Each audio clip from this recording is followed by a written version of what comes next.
My dear friend, Shri Jetmalani ji, Shama Prasad Mukherjee Foundation, and the in charge of Y20, my friend Shri Anirban ji, the dignitaries on dais,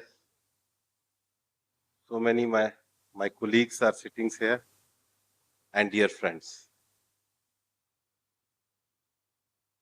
When the invitation to participate in the inaugural session of Young Lawyers Meet was extended to me, I readily agreed to come because I always feel proud that I belongs to this fraternity. And being amid young lawyers is like being amid the younger members of the family. A very energizing and refreshing experience. This is also a significant forum because it is a Y20.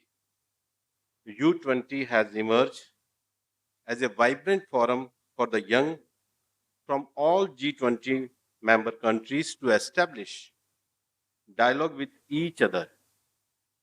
If youth are the future of the world, their ideas for shaping this future assumes greater importance. It is extremely significant that we are meeting in the time when India holds G20 presidency. With two-thirds of the world population, G20 members represent 85% of global GDP and over 75% of global trade. Given this economic might, the G20 countries share a huge responsibility toward the global community. The theme of India's G20 presidency reflects the sense of understanding of this responsibility in saying Vasudev Kutumbakam. That means one earth, one family, and one future. Though its presidency, India is showing resolve to ensure no one is left behind.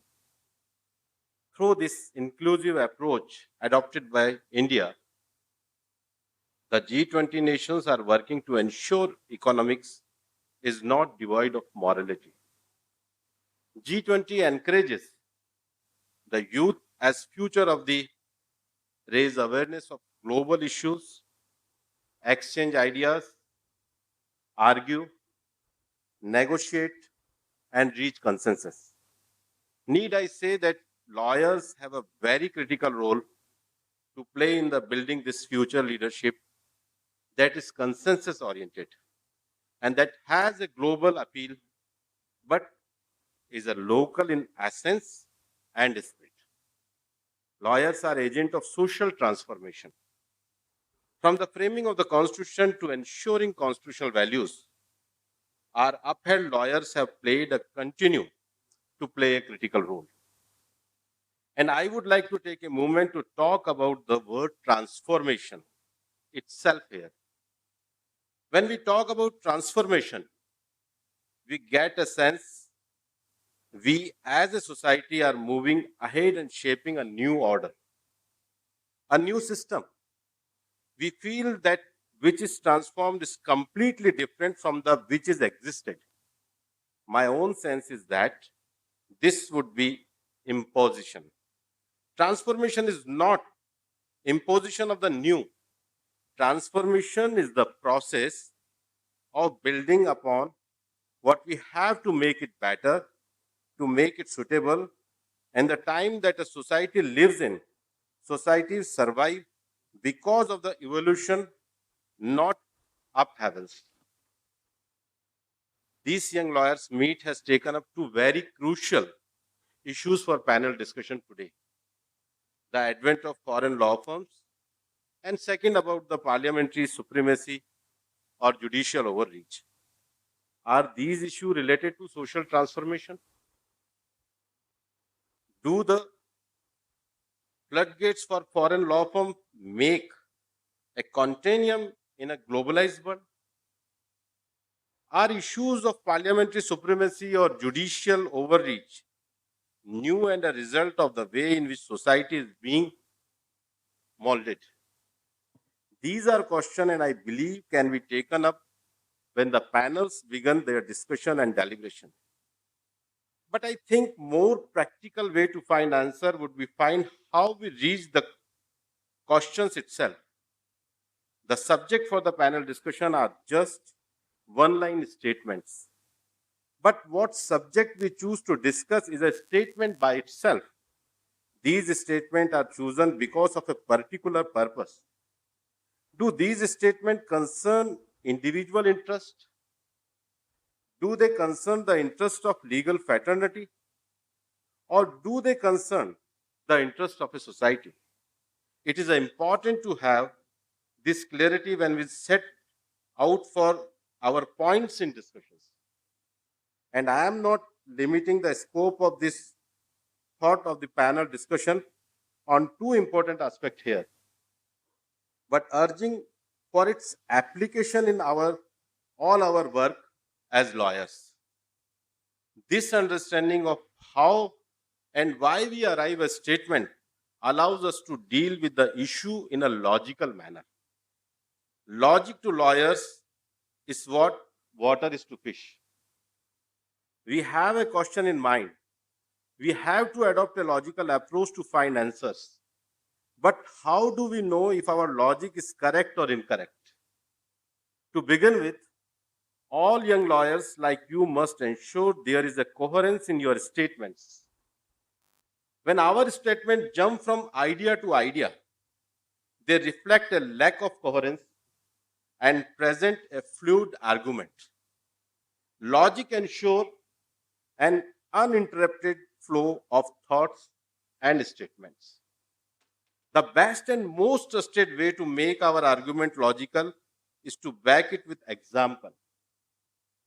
Let me give you a three-step formula to it. First, lay out each premise clearly.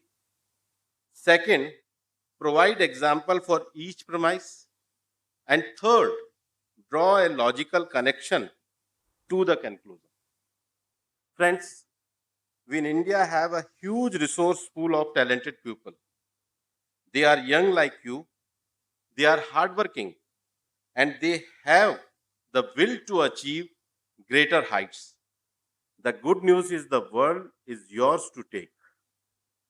In the field of arbitration and mediation, numerous opportunity exist you not just in India, but world over.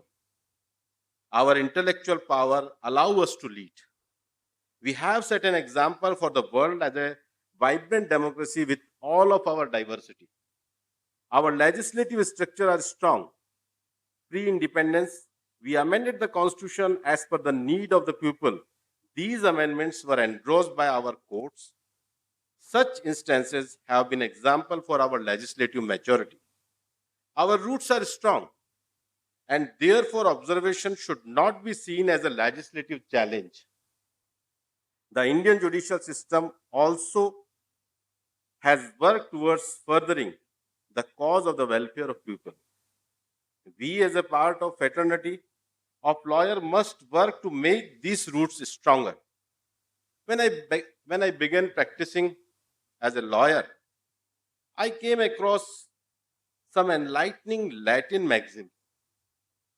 We use them to make our argument sound cogent and heavy.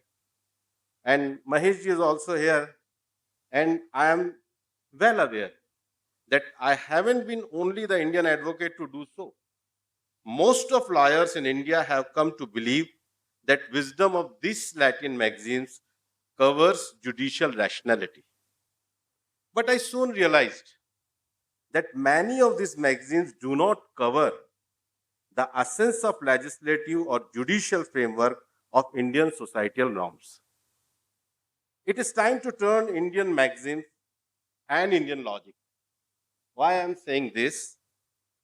And so, where we should looking for the answers. I found mine in Nyaya Shastra, that is the one of the biggest philosophical thought in Indian context. Here, for example, I want to quote only the Sutra 32.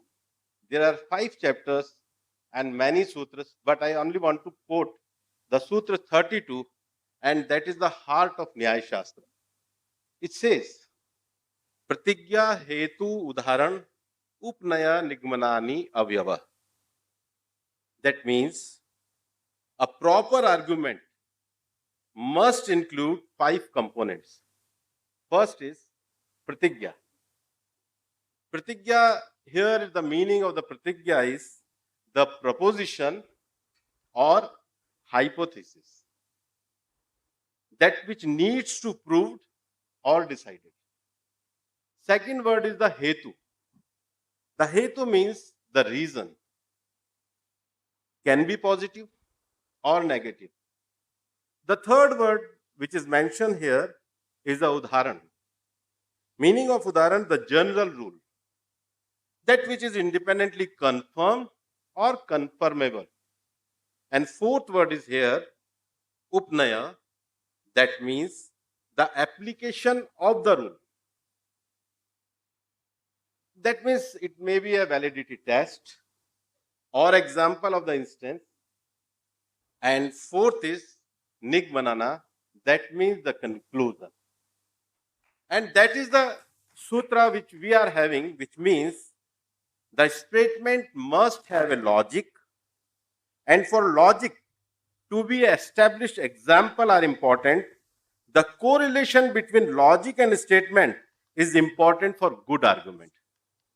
So we are having a proper philosophy to interpret the law in our societal norms.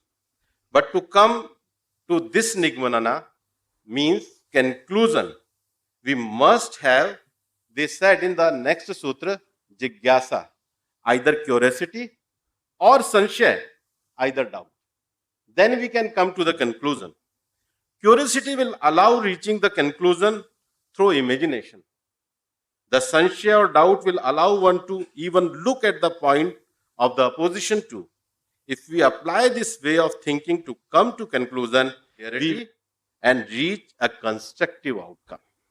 Friends, as India leads the G20 discussion, as a young lawyer, you have the time to look at the vast Indian wisdom available around, so that you come to conclusion with rational thinking and not according to what Google says or what Western ideas impose to us.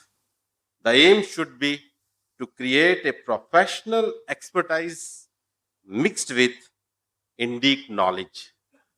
I have been traveling to many parts of the world and I have come to realize that the solution of the most pressing challenges of the world community, either it's a legal field, societal norms, or labor laws, or ones I am facing every month in so many conferences, is the main change, the climate change problem. I strongly feel that the solution lie in Indic solution, because it's allow clear, rational thinking to us and to the humanity. This also holds the answer of 2 topics that you have picked up for today's your panel discussion.